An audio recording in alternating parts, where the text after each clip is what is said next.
Hey, it's Mike. Thanks for tuning back in. Today's Thursday, and it has been a bonkers week. There's my cat. Like he knows. He was silent until right now. I start my video and he starts meowing. I wanted to go through some mail. I also wanted to talk about some updates, some things I'm planning. First of all, I'm doing a 10,000 subscriber live stream to October 13th. Jeez, I should know this, right? I think I'm doing the 13th. Yeah, that makes sense. We'll do the 13th. Sunday night, 7 p.m. Eastern time. I don't know yet. I'm going to have some special guests. We're going to talk about baseball and cards and all kinds of stuff. Eventually I'll get into this card here. So this is some mail. This comes to me from Scott, longtime commenter, subscriber, reader. And interestingly, Scott just won the giveaway on my newsletter. It didn't even click until right now that he sent this to me last week, and then he won my giveaway on my newsletter this week. And he wrote a very, very nice letter to me as well. And I keep all my letters. I'm not going to read it, but I have a box. I keep all my letters and any sort of correspondence from readers or subscribers or anything like that that's mailed to me, I keep. And he sent me this amazing Larry Bird Converse. What is this? 89, I think. I think it is. And I have a pretty big Larry Bird collection.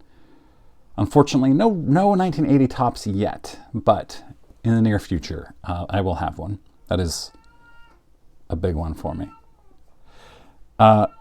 So, live stream October 13th. I'm also going to do a Celtics live stream with my friend Oliver and Adam from Splendid Sports.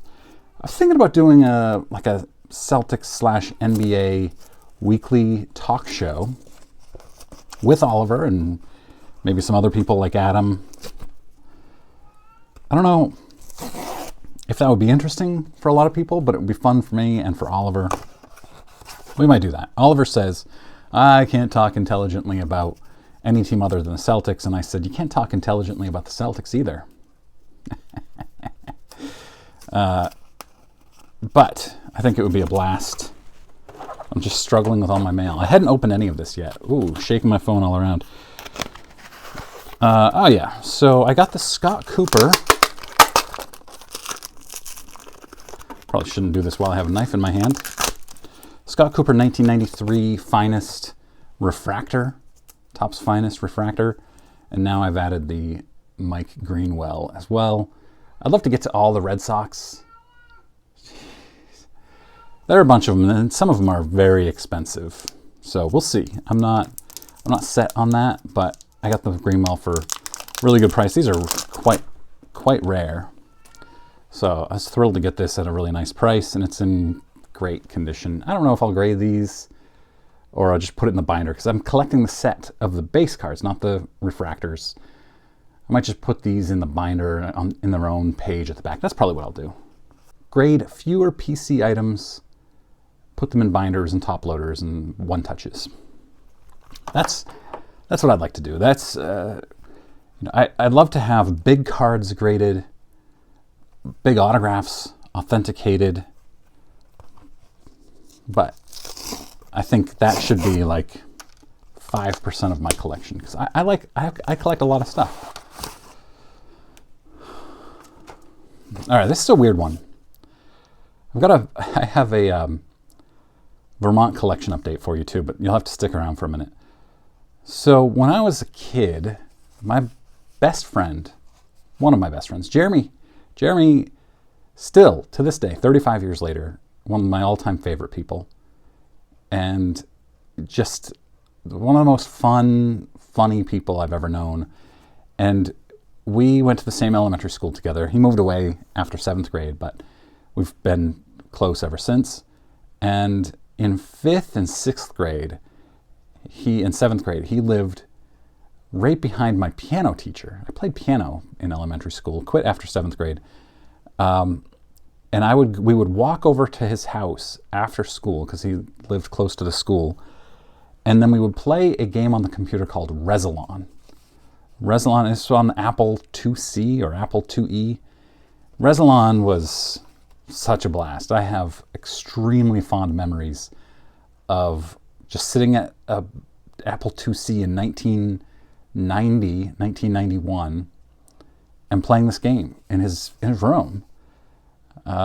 We were all latchkey kids back then, which is weird because no kid is now, not very many of them. And, we'd go over there, nobody would be home yet. His parents were working probably, I don't really remember. Maybe his mom was, I don't think so. We play for an hour and a half, and then I go over to my piano lesson. And I was nostalgic for this. I spent a weekend at his house in July, and I went and I looked on eBay, and sure enough, I found the disc. I've got these 2 discs.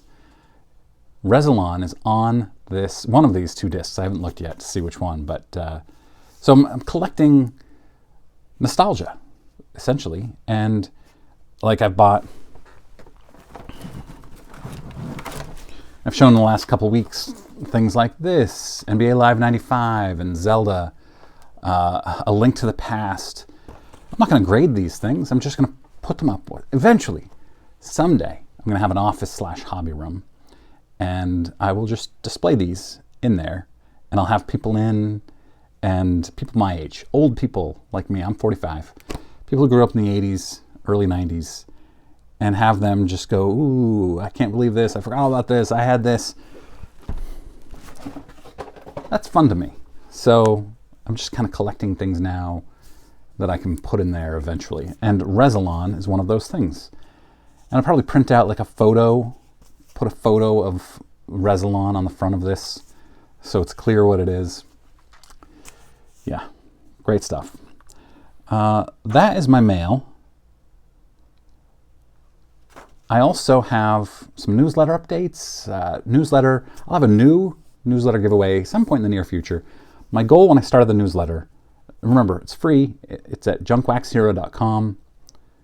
My goal when I started was to get to 1,000 subscribers before the end of the year. And I didn't know how I was going to do it. And I felt like I'll do some small giveaways and I'll just put out consistently decent content. And I write an article every week, 17 consecutive weeks. I've put out a newsletter. But it's like, I think I started in January. No, I know I did. So eight months I've been doing it. I've put out of those, 35-ish weeks, I've probably put out about 35 newsletters during that time. And I write an article or a column each time. Next week's is about Sammy Thunder. So if you're a Sammy Thunder fan, I interviewed him, kind of like what I did with Greg of Midlife Cards. Similar to that next week, so make sure you signed up. I also have a failed SI.com article, an article I researched and prepped for SI.com before I had to say, you know what, this isn't SI.com, it doesn't rise to the level of SI.com. And so I want to share that story, but also why it doesn't get to SI.com. I have a Attic Find Friday this week. I have a bunch of Attic Find Fridays again, so I love that. I have number 98 on my Attainable Collection of 100 list, so that'll come out this week, Saturday. And then Vermont Collection, which I haven't worked on in a while. I've been super busy. All of my spare time has been going to horror movies, which isn't really that much, and staining my house. I'm doing it all by myself, trying to save myself some money, which I actually enjoy, which I'm pretty surprised about. But I just got an alert. I've been trying to figure out, how am I going to sell this? Am I going to sell it just through a spreadsheet and have people make me offers? I don't really want to do that. Am I going to sell it on eBay? I definitely don't want to do that. I hate selling, but I really like interacting with my viewers. I like live streams if I could only do them more often. And while I don't love Whatnot as a platform and what they've done, I do enjoy selling on Whatnot relative to selling elsewhere, I should say. So I just got an alert for the Whatnot card show the week of November 7th or the weekend of November 7th. And I thought, geez, you know what? I should do that. I should get ready. I don't have that much work left to do. And I will release a spreadsheet with all the cards and sets and lots that I'm selling. And I will just do them all in one fell swoop on Whatnot one night at some point that weekend, whatever November 7th through the 10th is. And I'll let you know more about the timing. But low end stuff, nothing. I don't think there's anything that is even $100 in there. It's a lot of junk wax, player lots, like 200 Nolan Ryan cards for, I don't know. I'll start the bidding at like $10. We'll do bids, just bid everything up. Whatever they sell for, they sell for. I'll have giveaways. It'll be fun. That's it. I hope you guys enjoyed. And tomorrow I'll be back. This was just a quick hitter. Make sure you subscribe to my newsletter and here, of course. A couple SI.com articles I put out this week. I'll put those in my newsletter this week too. Thanks very much for watching.